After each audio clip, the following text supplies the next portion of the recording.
டெர்மட்டோகிளிபிக்ஸ் என்ற ஆராய்ச்சி மூலம் நோயாளிகளின் கை ரேகை, கால் ரேகைகளைக் கொண்டு வியாதிகளுக்கான காரணங்களைக் கண்டறிந்துள்ளனர்.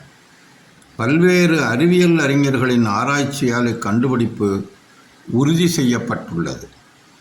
ஜோதிடத்திலிருந்து வானநூல் அதாவது அஸ்ட்ரானமி வளர்ச்சி பெற்றதைப் போலவே கைரேகை சாஸ்திரத்திலிருந்து டெர்மட்டோகிளிபிக்ஸ் என்ற ஒரு கலை வளர்ச்சி பெற்று வருகிறது. ப்ரொஃபஸர் ஹெரால்டு குமின்ஸ் என்ற ஆய்வாளர் 1936இல் இந்த ஆராய்வின் மூலம் மருத்துவ ரீதியான ஆர்வத்தை தந்தார். மங்கோலாய்டு என்ற நோயாளிகளின் கைரேகைகளை பற்றி அறிவித்தார். பின்னர் கைரேகைகளின் அடையாளங்கள் மூலம் 1959இல் தவறான குரோமோசோம்களின் சேர்க்கை காரணமாக மங்கோலிசம் ஏற்படுவது கண்டுபிடிக்கப்பட்டது.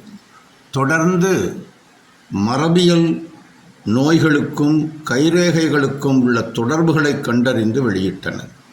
இதனால் வைத்திய உலகிற்கு ஏராளமான உண்மை தகவல்கள் கிடைத்தன.